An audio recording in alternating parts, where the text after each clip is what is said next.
primero Dios, nuestra fe. Hola familia, bienvenido una vez más a nuestro podcast, a esta charla que trata de nutrirnos, de crecer en lo que es la palabra de Dios. Y hoy tenemos un tema interesantísimo que es el de mayordomía, que no solo es la administración de los recursos, sino también cómo valoramos los recursos que Dios pone en nuestras manos. No te puedes despegar de ahí, del podcast. ¿Por qué razón? Porque tenemos muchas preguntas. Vamos a estar enfocados en el área de diezmo, en el área de ofrenda. Y hay muchas preguntas que a lo mejor te estás haciendo, como mismo me hago yo, en nuestro hogar, en nuestra casa, cuando estamos estudiando la palabra de Dios. Y que además, por cualquier cosa, a lo mejor no le has preguntado al pastor o tienes esa duda, te da pena. Bueno, aquí la vamos a aclarar toda.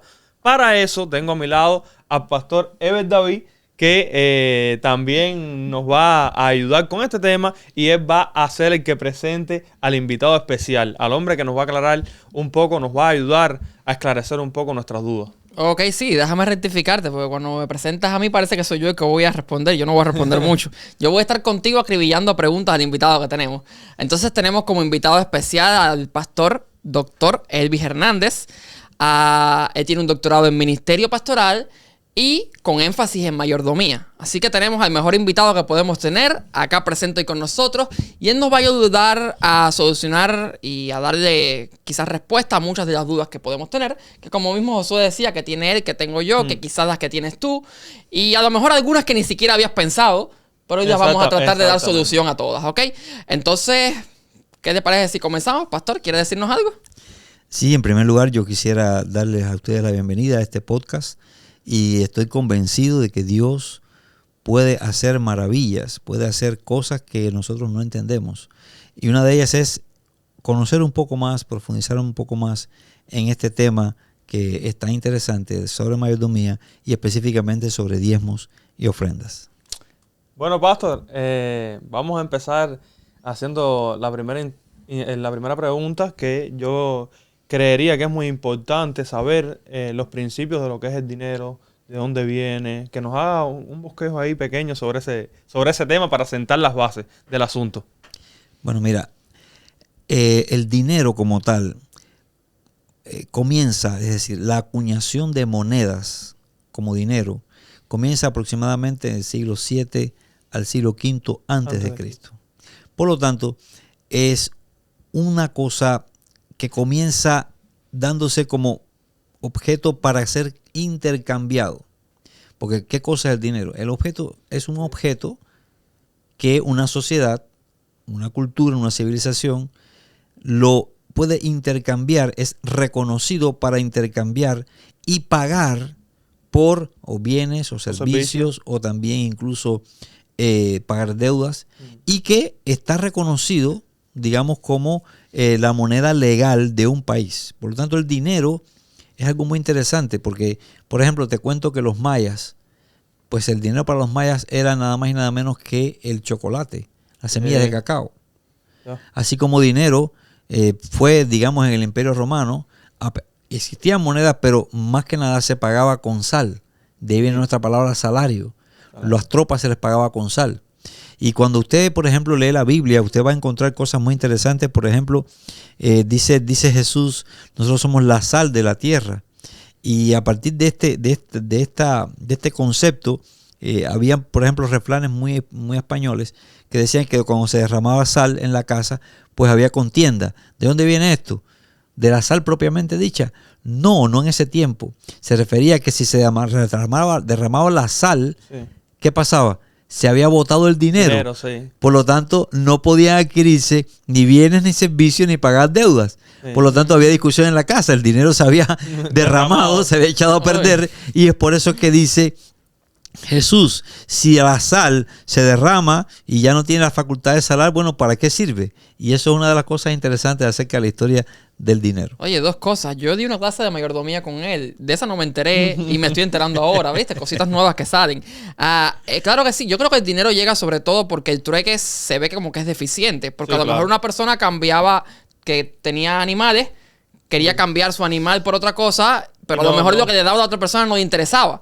Entonces necesitaban como un bien por el medio para que pudiera hacer ese intercambio correctamente. Y es muy interesante esto que te voy a decir ahora. El dinero es algo tan, pero tan, voy a decirlo, variable en cuanto a su valor. Por ejemplo, usted va, por ejemplo, con dinero cubano o con dinero quizás de cualquier país a otro país y quiere comprar bienes o pagar deudas o pagar por servicios, y sencillamente usted con ese dinero de su país en otro No país puede. pues no sirve. No puede, ¿no? ¿Cuál es el dinero que se ha reconocido internacionalmente El dólar. como medida de cambio, donde todos los países lo reconocen como una medida de cambio para pagar bienes, para obtener servicios o para pagar deudas? El dólar. El dólar. Es lo que internacionalmente se acepta, que en Sí. cualquier país del mundo usted lo puede pues cambiar por ese tipo de cosas. Sin embargo, usted va con monedas locales a estos países, Y no puede. sencillamente no puede hacer nada. Es como que lleves un juego de mesa, ¿no? Sí. ¿Verdad? Son unos papelitos pintados ahí De Monopoly. pero nada más. Y después está de nosotros de Cuba, que no sirve fuera de Cuba en más ningún lugar. Bueno, ya has sabido que con dinero es que se resuelven básicamente todas las cosas, lo que es materiales. Y la iglesia no se escapa de esto. Nosotros necesitamos para poder tener este mismo equipo de grabación acá de nuestra iglesia, para poder construir y distintas cosas, distintas Simplemente áreas. para poder pagar el bill de la corriente. Sí, pagar los biles, ayudar a los más necesitados, necesitamos el dinero. Ahora, de muchos años, por lo menos en la iglesia adventista, la manera que se usa es lo que es diezmo y también se usan las ofrendas. Si fuéramos a comenzar hablando del tema de diezmo en la Biblia, ¿por dónde empezaríamos? ¿Dónde es que encontramos por primera vez esas menciones que habla de este asunto? Ok, mira, la palabra de Dios menciona el tema del diezmo. Lo menciona así como de pasadita. Lo menciona específicamente en el caso de Abraham, cuando Abraham va a la guerra contra los 5 reyes de la llanura que habían secuestrado a su sobrino Lot y se habían llevado los bienes, ¿ok? Y él fue entonces a rescatarlos, y con él fueron otros amigos de él, ¿ok? Sí. Y lograron entonces rescatar a estas personas y los bienes. Y vemos entonces a un Abraham que se está acercando entonces a Jerusalén, donde lo recibe Melquisedec, Sí. rey de Salem, así se llamaba Jerusalén, rey de Salem, porque significa paz. Por Sí. lo tanto, cuando llega allí, el rey le dice, mira, toma tú los bienes y demás. Y dice Abraham, no, yo no quiero tomar ningún bien. Págale lo que le vas a pagar o lo que los que fueron conmigo merecen como botín de guerra. Yo no quiero que tú digas que yo enriquecí a Abraham. Sí. Sin embargo, Abraham hizo algo. Y lo hizo, y esto da a entender que era práctica, era costumbre de él. Dice que Abraham le dio a Melquisedec los diezmos de todo. Y la pregunta interesante es que esto es algo que Abraham parece que practicaba regularmente, porque no fue que Melquisedec se los pidió. No. ¿Ok? Y es interesante, muy interesante lo que está diciendo aquí.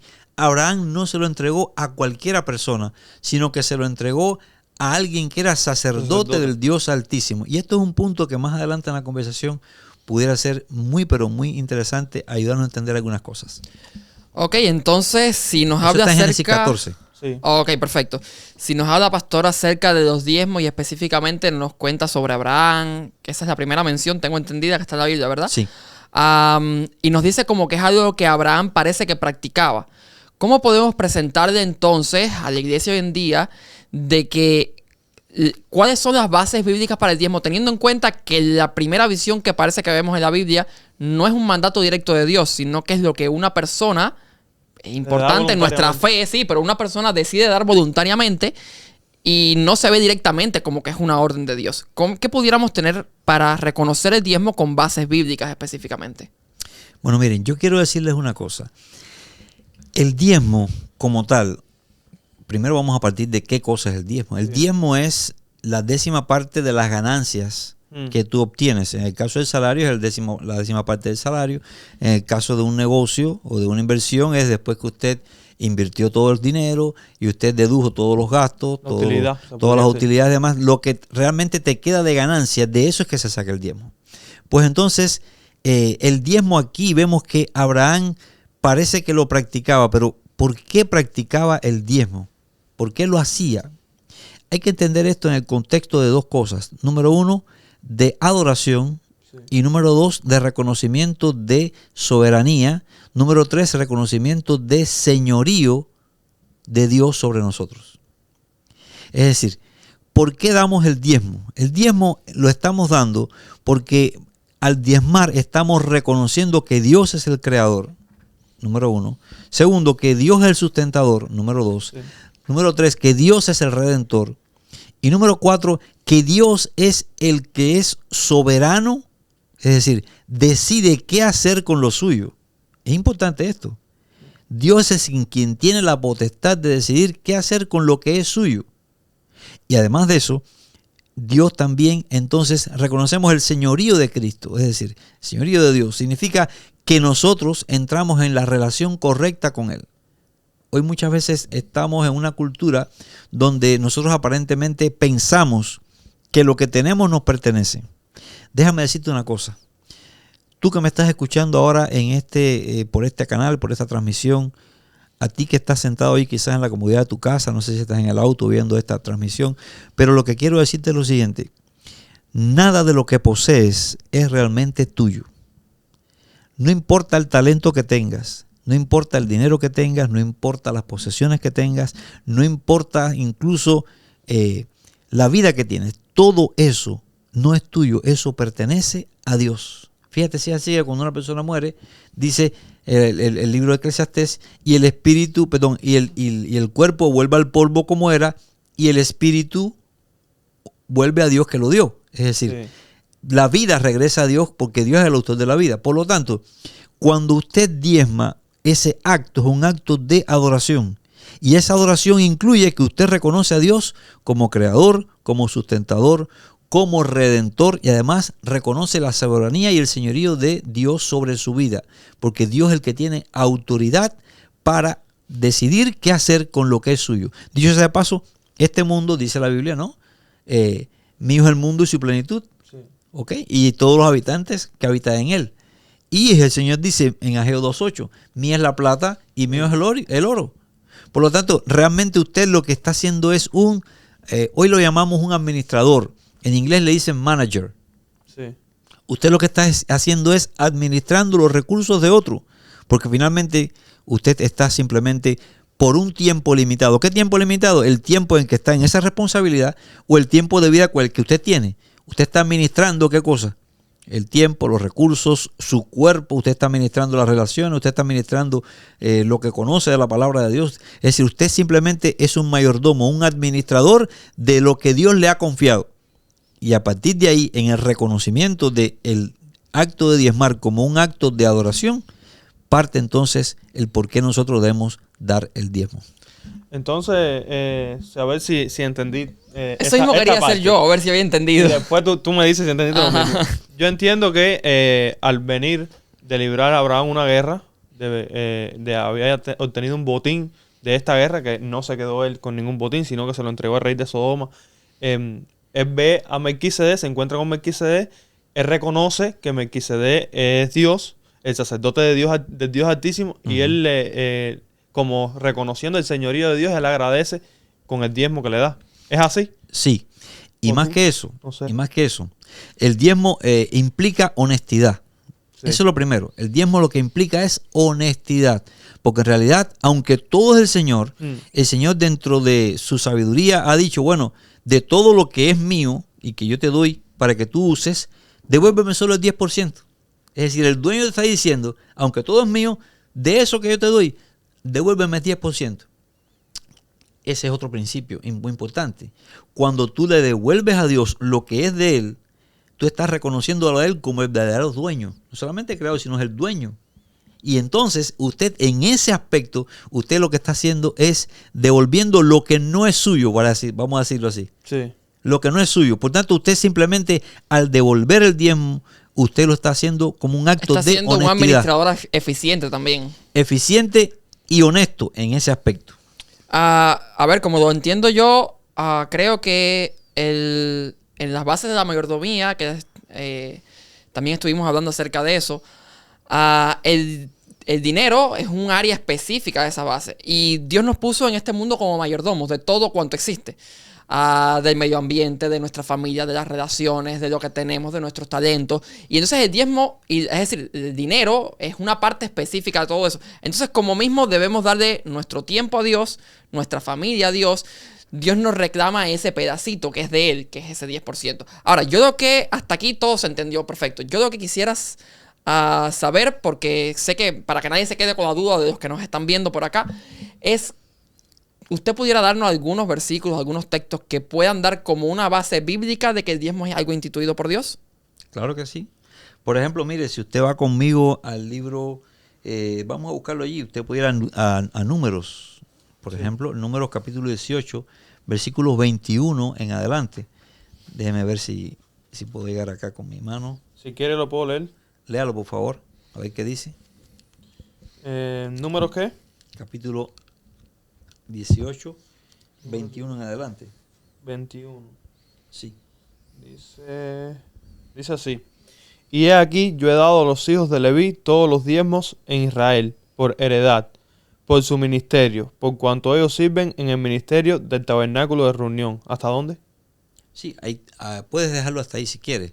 Por ejemplo, ve conmigo también a Nehemías capítulo 10, 35 39. Nehemías es un libro muy, muy interesante porque es un libro post-exílico. Estamos hablando de un libro en el cual Nehemías está regresando, del exilio juntamente con los judíos. Están como rehaciendo otra vez el Israel. Y una de las cosas que ellos vuelven a retomar es ¿qué cosa? Es el sistema del diezmo, porque el sistema del diezmo lo practicó Moisés, lo practicó Abraham, lo practicó el mismo Jacob. Jacob capítulo 28 de Génesis, usted va a encontrarlo allí. A partir del versículo 20 usted va a encontrar a un Jacob que va huyendo, huyendo de su hermano que le está procurando matar, ¿ok? Y él va, ¿cómo va Jacob? Jacob va con la ropa que tiene puesta. Sí. Y cuando vemos a un Jacob temeroso, un Jacob que se acuesta a dormir preocupado. Y cuando Jacob ve esa visión en la cual, esa escalera donde los ángeles de Dios suben y bajan, y después sabemos que esa escalera es Cristo, ¿ok? Vemos a un Jacob que hace un voto. Noten ustedes, Sí.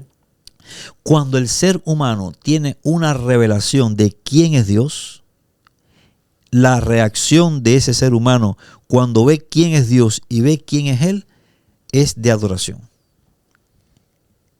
¿Por qué? Porque él se da cuenta de quién es Dios, es el Dios creador, es el Dios redentor, es el Dios sustentador, y se da cuenta de quién es Él. ¿Quién es Él? Él no tiene nada. Él simplemente lo que hace entonces es que adora. Y la expresión de adoración práctica de Jacob, ¿cuál es? Hace un pacto Aunque con Dios no hay, sobre el tiempo. fíjense que hasta estamos hablando del libro de Génesis. Sí. No hay ningún mandato directo en ninguna parte del libro de Génesis que diga Por lo menos que se vea, ¿no? Sí, pero estamos hablando de la escritura. De lo que podemos ver. Puede de lo ser que podemos forma ver. indirecta, pero directa. Sin embargo, Sí. ¿por qué Jacob ahora vuelve a mencionar este asunto del diezmo? Y Jacob Por lo eso hace a digo, través de de un forma pacto. directa, porque a lo mejor sí lo hay, de alguna manera Dios lo comunicó y Claro. simplemente no está registrado. Claro que estaba, era práctica entre ellos. Ujú. Pero la práctica de la respuesta práctica de la adoración en este aspecto lo hizo a través de ¿qué cosa? Del diezmo. Dice él, si tú vas conmigo, estoy parafraseando, si vas conmigo y me proteges y me llevas a casa, allá donde voy y me haces regresar en paz y si vuelvo en paz, dice, de todo lo que me dieres, el diezmo apartaré para ti. ¿Qué estaba haciendo Jacob sencillamente con eso? Estaba reconociendo a Dios como ¿qué? Como el Señor de todo. Estaba reconociendo a Dios como el creador. Estaba reconociendo a Dios como el sustentador. Estaba reconociendo a Dios como aquel que podía bendecirlo. Es aquel que podía protegerlo. Es aquel que podía guiarlo. Es aquel que era su compañero. Es decir, todas estas bendiciones, al él devolver el diezmo, dice, si tú me ayudas, Señor, porque nota una cosa, que a veces nosotros no entendemos. Pensamos entonces que hay que diezmar para que Dios me bendiga. Eso es un error Sí, teológico. es lo que parece ser cuando incluso Jacob se lo está diciendo a Dios. No. En realidad, usted diezma después que recibe la bendición. Porque si usted no recibe la bendición, ¿de qué usted va a diezmar? Por lo tanto, la bendición precede al diezmo.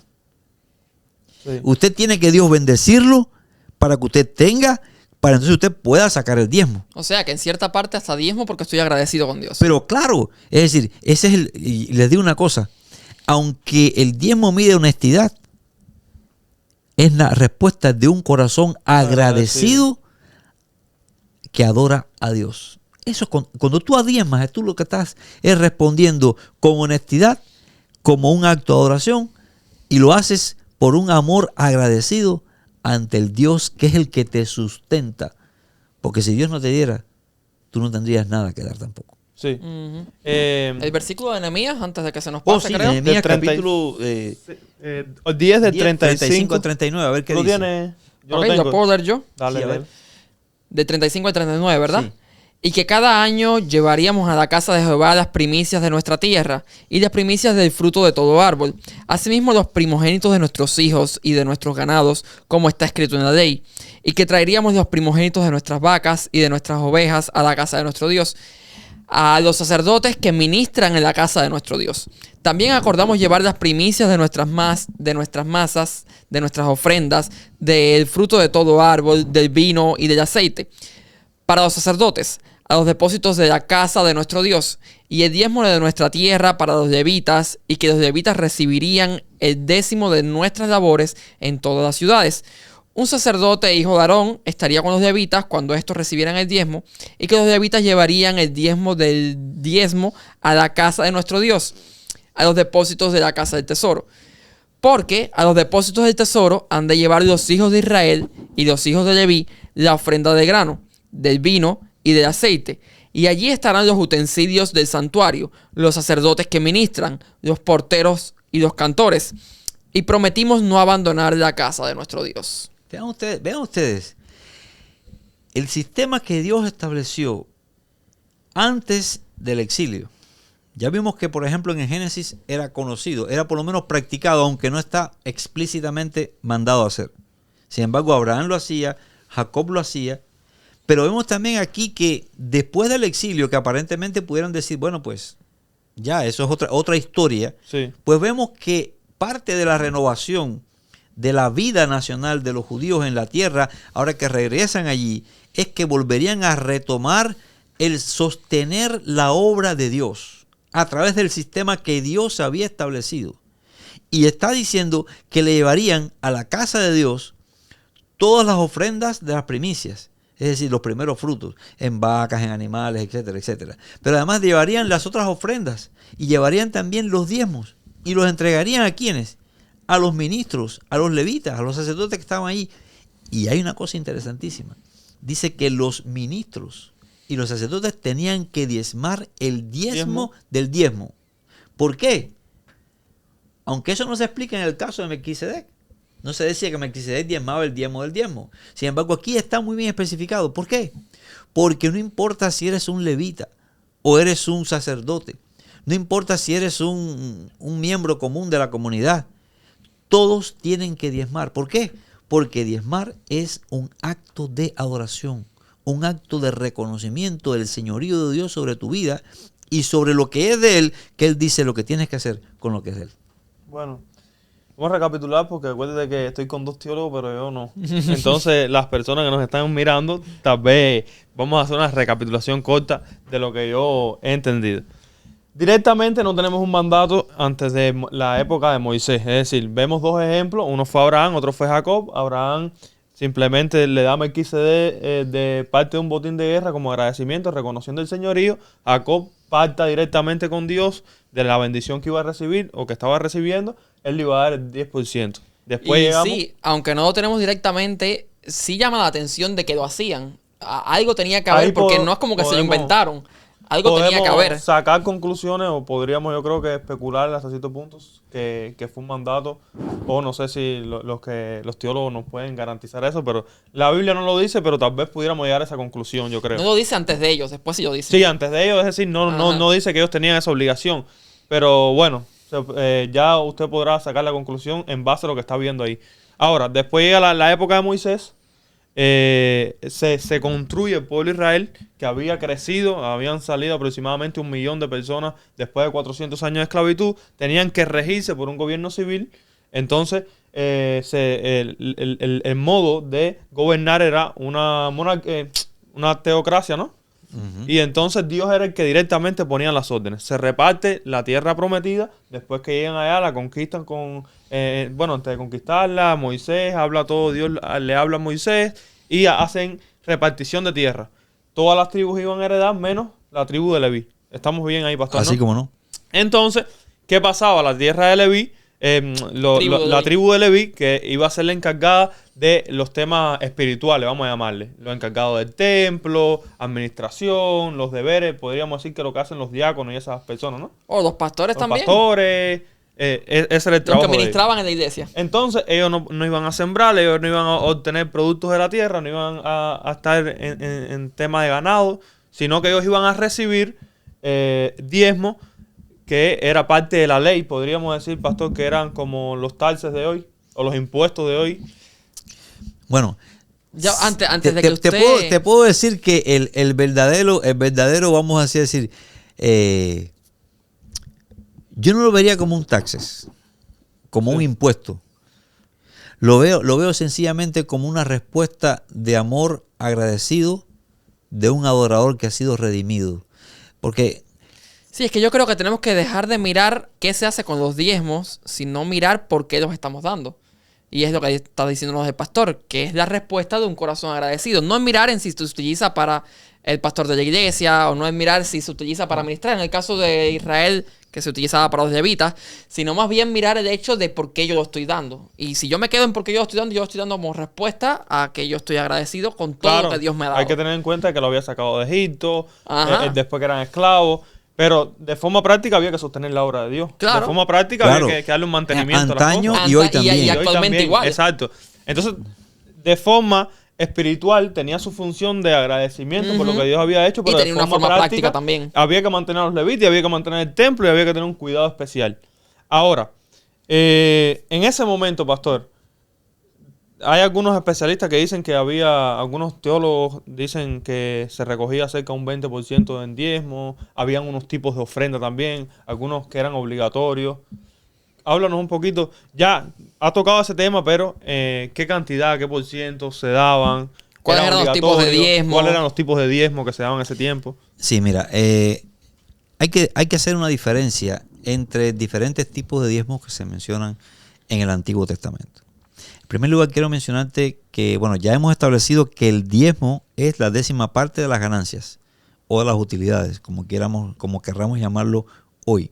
Ahora, en tiempos del antiguo Israel existía el diezmo llamado así, el diezmo levítico. ¿Qué significaba el diezmo levítico? Era el diezmo que toda la nación traía al lugar que Dios había escogido. Noten ustedes eso, porque eso es muy importante. La persona no lo ponía donde quería. La persona lo llevaba al lugar que Dios había escogido. Esto significa el templo que estaba en Jerusalén. Sí. Primero el santuario en el desierto. Vamos a empezar por ahí. Después que ahí en Éxodo 25, Dios le da a Moisés la orden y le da la visión de hacer un tabernáculo en el desierto. Ese sistema volvió a reactivarse a partir de allí. Y es interesante que cuando ellos llegan a la tierra prometida, que bueno, hasta tiempos de David estaba el tabernáculo, ¿ok? Que ya prácticamente había desaparecido, pues con Salomón se hace el templo y ¿qué hace? Pues se traen todos los diezmos al templo, que es el lugar que Dios había establecido para que se trajeran. Era el sistema, es decir, a través del sistema del santuario y sus servicios, era la manera en la que Dios administraba el plan de redención para Israel.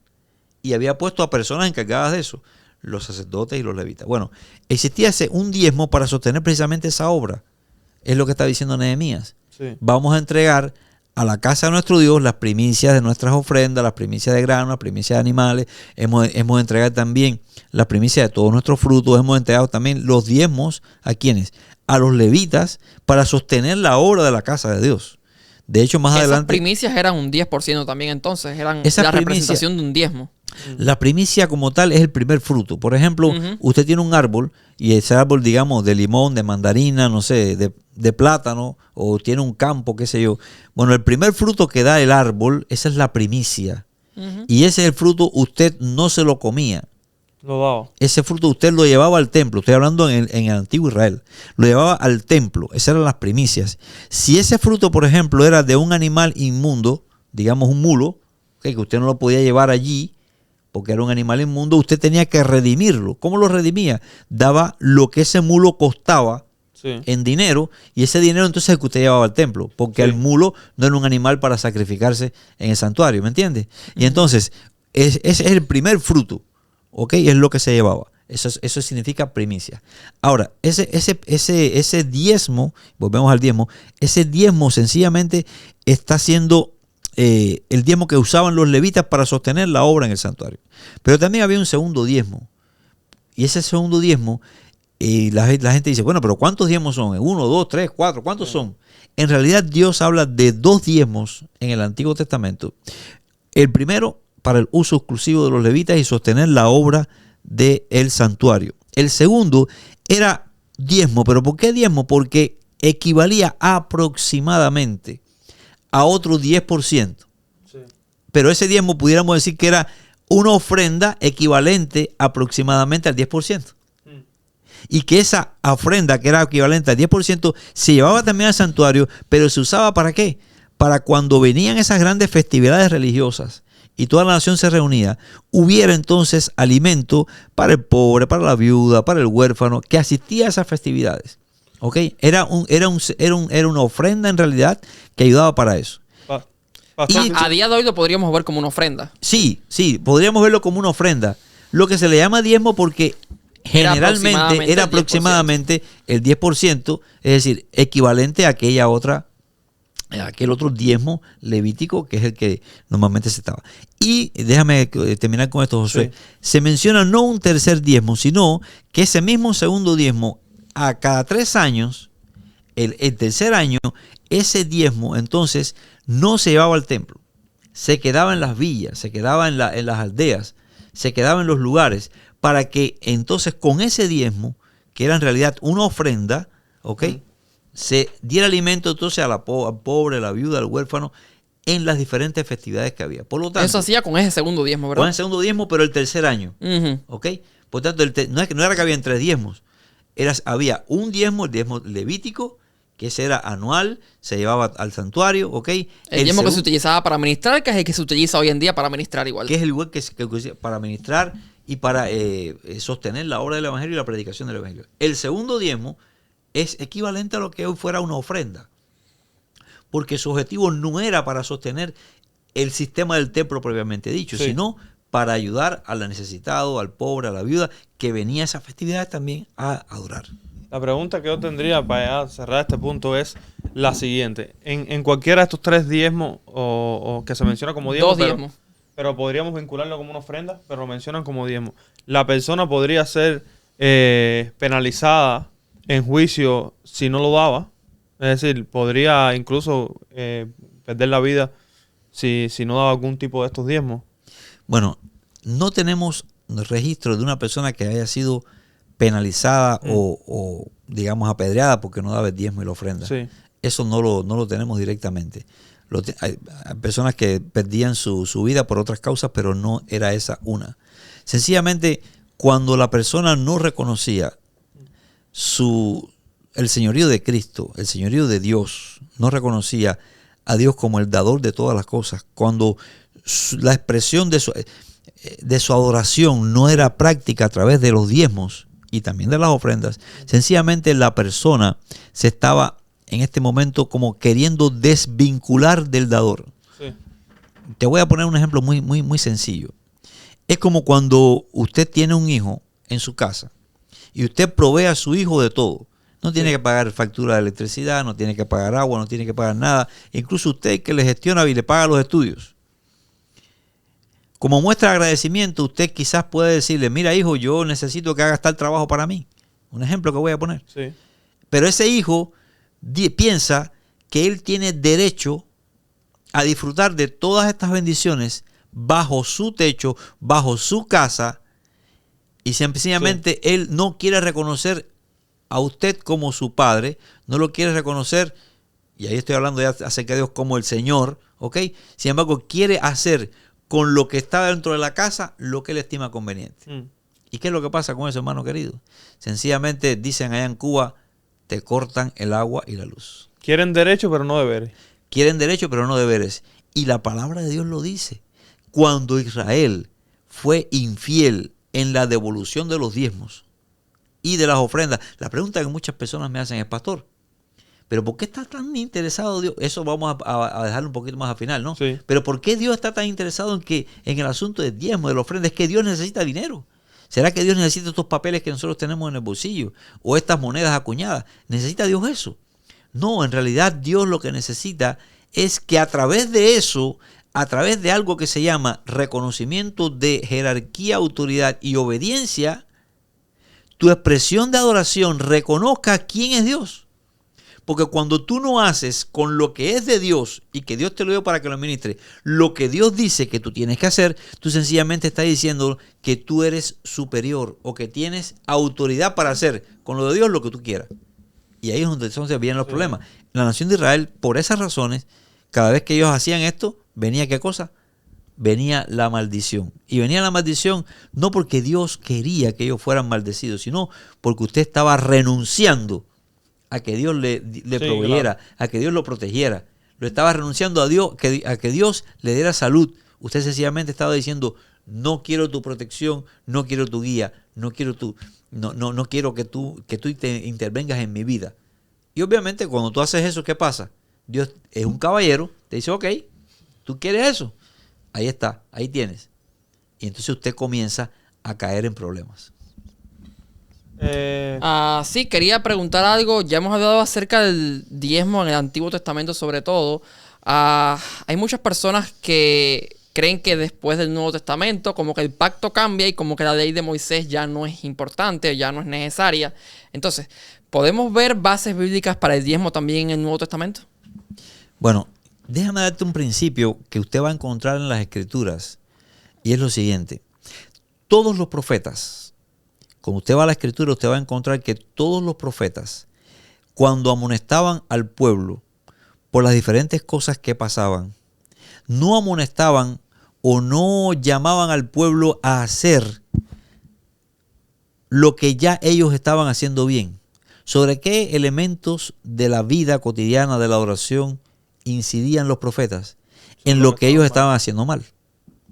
Por lo tanto, cada vez que un profeta hablaba, por ejemplo, no vemos que, digamos, no sé, Ageo habla acerca del sábado. No era necesario hablar de los israelitas acerca del sábado. ¿Pero por qué no les habla Ageo acerca del sábado? ¿Porque el sábado estaba abolido en tiempo de Ageo? No. Sencillamente ellos estaban guardando el sábado. No habla acerca del sábado, digamos, no sé, cualquier otro profeta. Puedes hablar de Zacarías, por ejemplo. No habla exactamente acerca del sábado. ¿Por qué Zacarías no habla acerca del sábado? Porque ese no era el problema que tenía Israel. Por lo tanto, un principio que podemos extraer desde el punto de vista hermenéutico es que el profeta se concentra en llamar al pueblo a la obediencia al pacto en aquellos aspectos de la ley que ellos están incumpliendo o que están haciéndolo de manera no correcta. El ejemplo supremo es Cristo. Cristo nunca reprochó a los fariseos porque no estaban guardando el sábado. Ni la ley casi que en general, porque sí, para ellos eso era... Jesús no los reprochó por eso. Jesús les reprochaba ¿qué cosa? Que estaban haciéndolo mal. Sí. Eso es otra cosa. ¿Ok? Yo te reprocho o te amonesto o te exhorto porque estás haciendo algo mal. Pero lo que estaba haciendo, guardar el sábado, es igual. Por eso usted ve en Mateo 23, usted va a encontrar allí, versículo 23, creo que si mal no recuerdo, que Jesús les habla a ellos y Jesús les dice algo muy interesante. Y volvemos a aquello que hablamos de Abraham, ¿verdad? Mateo sí, capítulo 23. Jesús le dice, es un capítulo, se llama los ayes. Y cada vez que hay un ay en cualquier parte de la Escritura, es una expresión de juicio. Y entonces dice allí el capítulo 23, versículo 23. Ay de vosotros, escribas y fariseos, hipócritas, porque diezmáis la menta, el eneldo y el comino, y dejáis lo más importante de la ley, la justicia, la misericordia y la fe. Esto era necesario hacer sin dejar de hacer aquello. Aquí Jesús está diciendo algo muy interesante. Jesús no les está reprochando, ustedes están haciendo mal en diezmar. Él les está diciendo, incluso, ustedes están siendo muy concienzudos, muy honestos en diezmar. El problema de ustedes es que lo están haciendo dejando lo más importante de la ley. El por qué hago las cosas. Sí, claro. El por qué hago las cosas. Entonces dice, hemos dejado la justicia, la misericordia y la fe. Las mismas tres cosas que les reprocha en el libro de Malaquías. Perdón, en el libro de Miqueas, capítulo 6, versículo 6. Es las mismas tres cosas que le reprocha a la nación de Israel. Oh hombre, ¿qué quiere Dios de ti? Amar justicia, hacer misericordia y humillarte ante tu Dios. Jesús está haciendo una paráfrasis de lo que dijo Ageo. Ustedes están siendo muy fieles y honestos hasta en lo más mínimo, en el diezmo, pero se han tragado el camello y han colado el mosquito. Han perdido lo esencial, no lo están haciendo por las motivaciones correctas. Y quiero que te diga una cosa. Si usted va conmigo, 1 Corintios capítulo 13, versículo 1 en adelante, usted va a ver que el apóstol Pablo está diciendo, si yo hablase lenguas humanas y angélicas no tengo amor, soy metal que resuena, símbolo que retiñe. Y hay una parte que dice, y si diere todos mis bienes para alimentar a los pobres, y aún doy mi cuerpo para que lo quemen, y no tengo amor, nada me sirve. Es decir, el diezmar, Cristo aquí no lo está sancionando. Y cuando digo sancionando, aquí no está diciendo que está mal. Jesús está diciendo, eso había que hacerlo, pero tenías que hacer lo otro también. Es decir, tenías que hacer las cosas que tenías que hacer. Diezmar, por ejemplo, eso está bien, pero tienes que hacerlo por las motivaciones correctas. Y yo creo que es algo que está establecido muy claramente en la palabra de Dios. Yo tengo una pregunta relacionada con el Nuevo Testamento, que yo creo que la pregunta fundamental ahora para los tiempos que estamos viviendo. Y a lo mejor ya me la respondió, pero se la voy a enfocar de otra manera. Porque, por ejemplo, cuando he hablado con algunas personas sobre este tema, y ese texto lo usamos, la gente me dice, sí, pero el problema es que todavía Dios no había muerto, todavía el pacto, Él vino a cumplir, Él no vino a abolir. Entonces, me dicen lo siguiente. Bueno, las leyes del diezmo en el tiempo de Moisés entraban en el grupo de las 600 leyes que ellos cumplían. Entonces, eso era una obligación moral que ellos tenían de parte de un cumplimiento moral de la ley moral que tenía Dios con el pueblo, las leyes civiles que habían, y esto era obligatorio si vivías en lo que era Israel, parte de las 600 leyes. Ya lo que es el sacerdocio levítico se pierde cuando Cristo muere en la cruz, no hay que hacer más sacrificio, todo eso, sistema ceremonial se cae, y viene la época de los discípulos. Los discípulos sostenían la obra, según lo dice la Biblia, pidiendo dinero. Pablo decía, recaudan cada día a la semana para cuando yo pase, yo pueda recoger mi dinerito, cada cual en Corintios dice, cada cual de conforme me propuso en su corazón, no de mala gana, ni por necesidad, porque Dios ha mandado al alegre. Mi pregunta es la siguiente. Nosotros, el diezmo, yo creo que hay que darlo. Yo lo creo porque además la obra necesita ser sostenida. Pero la pregunta que yo haría, y que seguro a lo mejor muchos de los que están viendo quisiera que se contestara, ¿tenemos el mismo deber moral obligatorio que tenía el pueblo de Israel, donde Dios le dice en Malaquías 3:20, en qué me has robado en los diezmos y las ofrendas y estaban malditos bajo maldición? ¿O simplemente lo vemos a partir del Nuevo Testamento? A partir del Nuevo Testamento, no, a partir de que Cristo muere y ya entramos como en el nuevo algo que pacto, hacemos simplemente como para algo que sostener la hacemos obra y por agradecimiento a Dios. Reconociendo el señorío de Dios en base a Abraham, en base a Melquisedec, pero desde un punto de agradecimiento, o si estamos bajo maldición si no lo hacemos. Ese es ahí yo creo que el meollo del asunto. Sí, es donde la gente yo creo que más ¿Estamos se bajo maldición si no lo hacemos o deberíamos fomentar, dar un diezmo, pero desde el punto de vista de agradecimiento a Dios por lo que nos da?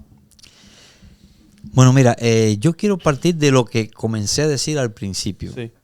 El asunto de diezmar, primero, no surge con Moisés, ni surge con la ley de Moisés. Exacto. Hay que empezar por ahí, porque mencionamos a dos personajes del Antiguo Testamento en el libro del Génesis, donde esos dos personajes diezmaban.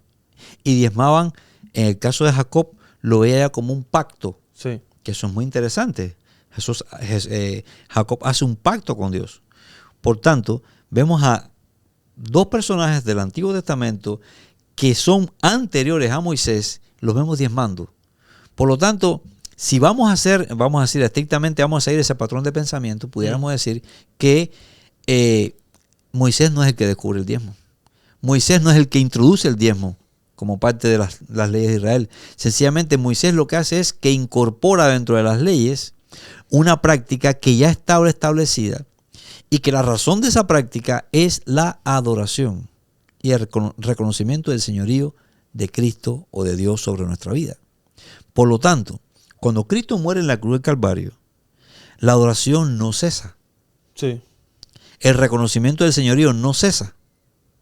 Y vemos a un Jesús que es capaz de decir aquí en Mateo 23, a los escribas y fariseos, dicho sea de paso, fariseo significa separado, eran los más celosos cumplimiento de la ley. Pablo dice que en cuanto al cumplimiento de la ley era irreprensible, porque él provenía de fariseo de fariseos. Sí, sí. Por lo tanto, vemos a esta gente que están diezmando y Jesús no les dice nada en contra.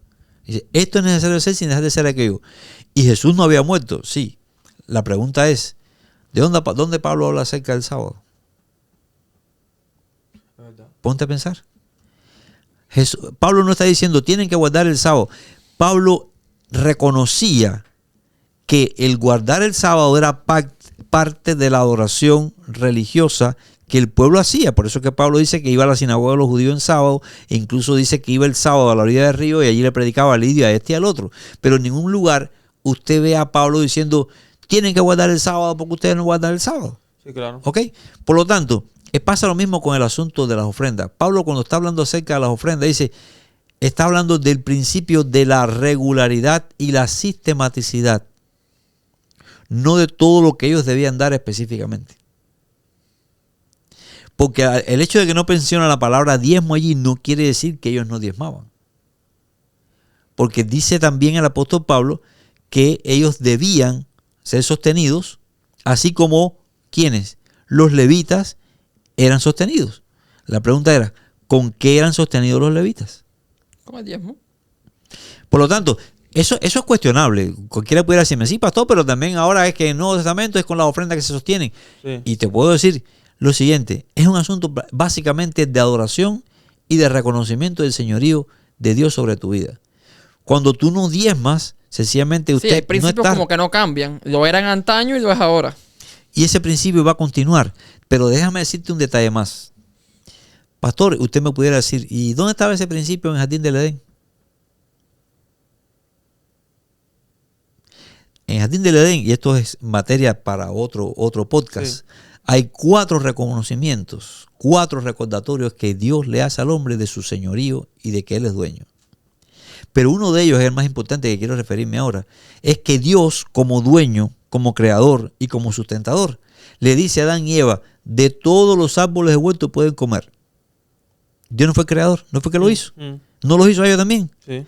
Le está diciendo a ellos, el Dios creador, que tiene la autoridad y la jerarquía para decirle a las criaturas qué es lo que deben hacer con lo de Él. ¿Me siguen hasta aquí? Sí. Le dice, de todo lo que hay en el huerto puedes comer, menos del fruto del árbol de la ciencia y del mal. ¿Por qué Dios lo hizo? ¿Es que este fruto era venenoso? ¿Tenía algún tipo de problema? No. El fruto, el no comer del fruto del árbol de la ciencia y del mal, sencillamente significaba que ellos reconocían a Dios como creador, como sustentador, pero también como el dueño. Reconocían el señorío de Dios sobre ellos y sobre la creación. Por lo tanto, ellos no podían hacer con la creación de Dios, en este caso, con el árbol de la ciencia del bien y del mal, lo que ellos entendían. Y ese es el mismo principio que fue trasladado ahora al diezmo. Quiere decir que no es negociable. No es negociable. Vendría a ser como un mandamiento. No es negociable. Ese principio no es negociable. No es como las ofrendas, que tú das lo que tú entiendas. Las ofrendas no está establecido. Usted lo que puede hacer es un pacto con Dios, sí, si así lo desea, como Jacob lo hizo, etc. Usted puede decir, bueno, yo voy a dar un 2%, sí, yo voy a dar un 3%, un 5%, un 10%. Aunque sí vemos que pareciera que los israelitas daban un 10%. Sí, pero póngase mire el pueblo judío en el mundo entero. Claro. Lo que está mostrando esto es que Dios, fíjense, y es importante eso, Dios no te bendice porque diezmas. Ya tú eres bendecido y por eso diezmas. Tú eres bendecido y por eso diezmas. Y es una ley irrefutable del reino.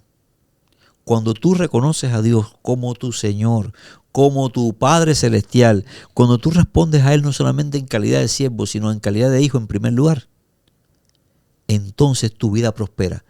Y sí, quiero decirte una cosa, no siempre la prosperidad es a través de dinero, porque tenemos eso metido acá en la mente. Solamente, por ejemplo, con el don de la salud, el hecho de que tú no tengas que estar bajo un tratamiento de salud, por ejemplo, o que tú seas librado de accidente, por ejemplo, ¿cuánto dinero no invertirías entonces en restaurar tu salud? Por lo tanto, no es meramente asunto de dinero, es una bendición de bienestar integral. Y eso, hermano, no tiene precio. También podríamos decir que es una bendición el hecho simplemente de ser hijo de Dios y poder tener salvación. Exacto. Claro que sí. Reconocer quién tú eres. Tú eres un hijo de Dios que sirve a su Padre Celestial. Oye, Josué, esto se puso interesante, pero yo creo que nos estamos pasando No, del ya. tiempo. Pero, y queríamos hablar acerca de diezmo y ofrenda, pero yo creo que vamos a tener que hacer un segundo capítulo para ofrenda. Para que nuestros espectadores no estén ahí tanto tiempo pegados en No, esta discusión. Ya estamos ya en 50 minutos. Pero no me puedo despedir sin una pregunta y ya con esto terminamos. Y por favor, sea breve. Sí. Ya terminar, pues estaba pasado. Actualidad, la iglesia. Ya sabemos cómo funciona el diezmo. Nosotros en la iglesia nos quedamos con la ofrenda local y el diezmo se envía para las asociaciones, misiones y demás. Sí, que se reparte después. Se reparte. Eso también sería interesante ver Exacto. cómo se reparte, porque no es que solamente va a los pastores a salario. Exacto. Se utiliza para muchas cosas, como Hay templos, varias proyectos, cosas. muchas cosas que se utilizan. La pregunta es la siguiente y que ya ese debate lo he tenido con algunas personas y las personas hacen lo siguiente. Yo siempre oí en la iglesia en Cuba, siempre me enseñaron de que nosotros no somos quien para disponer del diezmo, ni te tiene que preocupar lo que hacen los encargados del diezmo con el diezmo. Eso es problema de Dios con Dios, lo tuyo es dar el diezmo. Siempre me enseñaron así. Ahora, hay personas que dicen, yo mi diezmo lo doy como ofrenda local porque en la iglesia mía, por ejemplo, aquí estamos en construcción y sabemos que necesitamos ir a un templo y la persona te puede cuando decir, lo miramos desde nuestros ojos aquí, exacto, parece que nos hace falta la más. persona puede decir, mira, yo doy $400 de diezmo, es bastante dinero. El diezmo lo voy a poner como ofrenda en la iglesia y que la iglesia se encargue de eso, porque si no va a ir para la asociación. Esa es una Y pregunta. al final pudiera pensar que estoy siendo agradecido Exacto. igual. Al final lo estoy dando. ¿Estaría correcto eso o no? Y la segunda es, hay otras personas que, por ejemplo, he visto que agarran su diezmo, $100, y dicen, en vez de darlo aquí en el platillo, que $100 no es mucho, yo lo mando para alguien en Cuba que lo necesita. A un pastor en Cuba que lo necesita, por ejemplo. Nosotros, usted, a lo mejor esos personajes ya de su referencia personal, a lo mejor no tiene una respuesta como bíblica. No sé. Pero ¿qué usted recomendaría con respecto a esos casos así como ese? Te recomendaría hacer un podcast solamente para eso.